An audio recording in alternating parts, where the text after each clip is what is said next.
Selamat datang di UPTD Puskesmas Sri Bintan.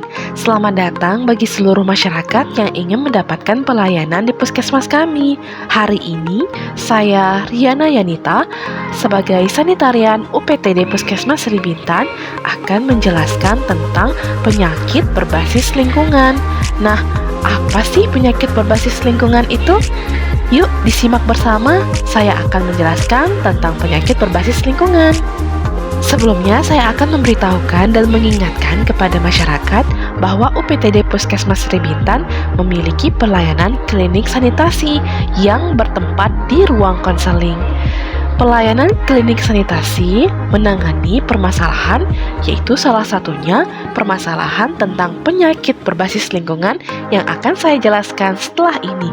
Jadi, bagi masyarakat yang ingin mendapatkan edukasi dan konseling lebih lanjut, boleh datang ke klinik sanitasi. Teori H.L. Bloom. H.L. Bloom menyebutkan bahwa derajat kesehatan ditentukan oleh 40% faktor lingkungan, 30% faktor perilaku, 20% faktor pelayanan kesehatan, dan 10% faktor genetika atau keturunan. Dengan kata lain, faktor lingkungan yang dalam hal ini seperti menjaga kebersihan lingkungan dan sanitasi harus baik, menjadi faktor penentu tertinggi dalam meningkatkan derajat kesehatan masyarakat. Oleh karena itu, kita diwajibkan menjaga lingkungan bersih dan sehat. Karena lingkungan sanitasi yang buruk ditambah kurang menerapkan perilaku hidup bersih dan sehat atau PHBS dapat menyebabkan penyakit berbasis lingkungan. Jadi, kedua faktor tersebut merupakan faktor yang dapat mendukung terjadinya penyakit berbasis lingkungan. Oleh karena itu, kita harus melakukan perubahan dengan menjaga lingkungan agar baik dan menjaga dengan penerapan perilaku hidup bersih dan sehat. Adapun penyakit berbasis lingkungan terdiri dari 11 penyakit. Di antaranya yang pertama, penyakit diare, yang kedua penyakit malaria, yang ketiga penyakit demam berdarah DNG atau DBD, yang keempat penyakit kulit, yang kelima penyakit kecacingan, kemudian penyakit lainnya yang termasuk dari penyakit berbasis lingkungan, yaitu di antaranya adalah penyakit infeksi saluran pernafasan akut atau ISPA, penyakit TB paru, penyakit keracunan makanan, penyakit keracunan pestisida atau bahan kimia, penyakit chikungunya, dan penyakit filariasis. Apabila Anda didiagnosa menderita penyakit berbasis lingkungan, dapat dilakukan rujukan ke klinik sanitasi agar mendapatkan pelayanan, konseling, dan edukasi.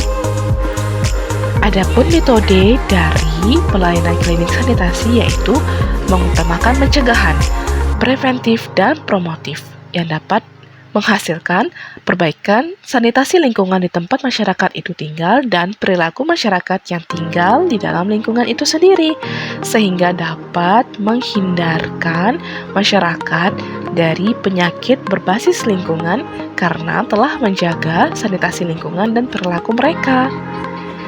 Yang pertama, penyakit diare.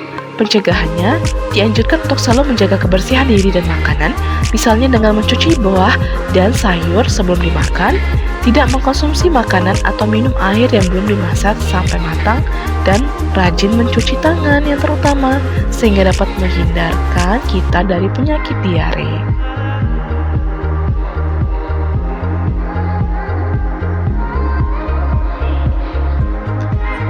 Kemudian penyakit malaria terdiri dari beberapa pencegahan. Di antaranya dapat disimak bersama pencegahan dari penyakit malaria.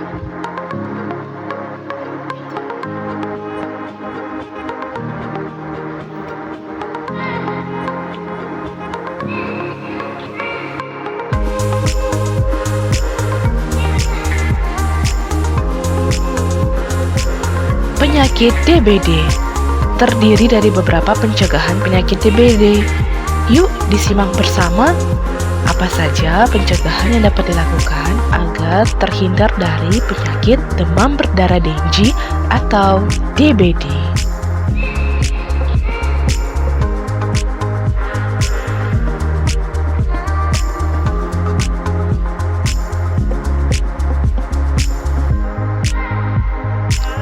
Penyakit kulit terdiri dari beberapa pencegahan penyakit kulit. Yuk disimak sebentar, apa saja pencegahan dari penyakit kulit.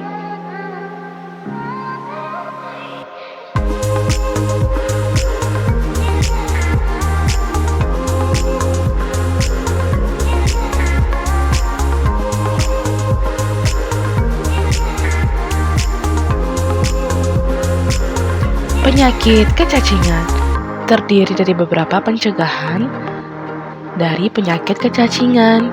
Yuk disimak lagi apa saja pencegahan dari penyakit kecacingan.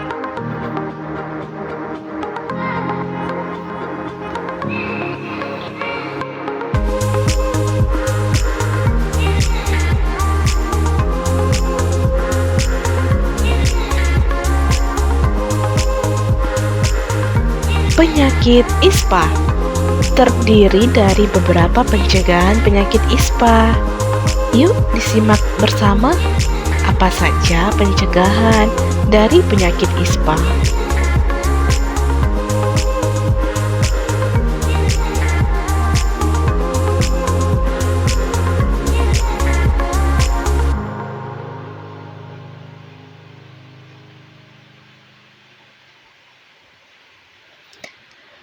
Kemudian penyakit TB paru terdiri dari beberapa pencegahan penyakit TB paru. Yuk disimak kembali apa saja pencegahan dari penyakit TB paru.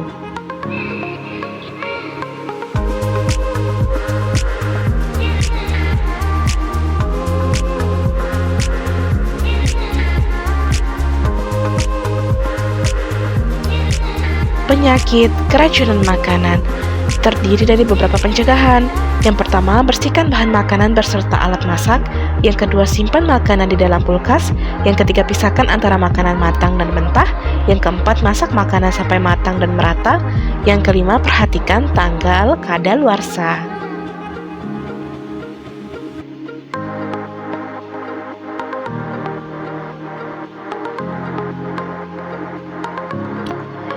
Kemudian penyakit keracunan pestisida atau bahan kimia terdiri dari beberapa pencegahan agar tidak terjadi keracunan pestisida atau bahan kimia.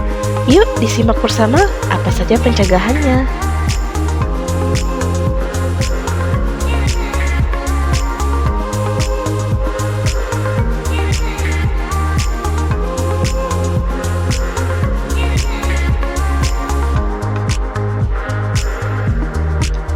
Penyakit chikungunya terdiri dari beberapa pencegahan.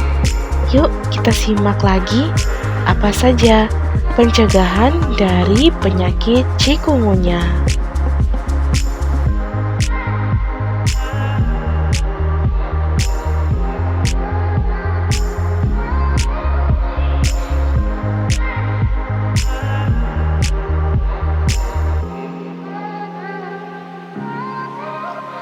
Kemudian yang terakhir, penyakit filariasis terdiri dari beberapa langkah pencegahan juga.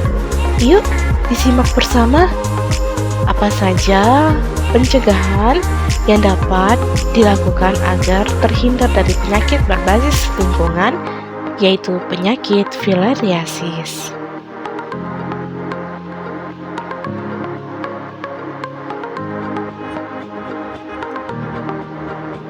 Sekian yang dapat saya sampaikan. Terima kasih atas perhatian dari Bapak dan Ibu semua. Semoga yang dapat saya sampaikan tadi dapat diterima oleh masyarakat dan juga dipahami, serta dapat diaplikasikan ke dalam kehidupan sehari-hari.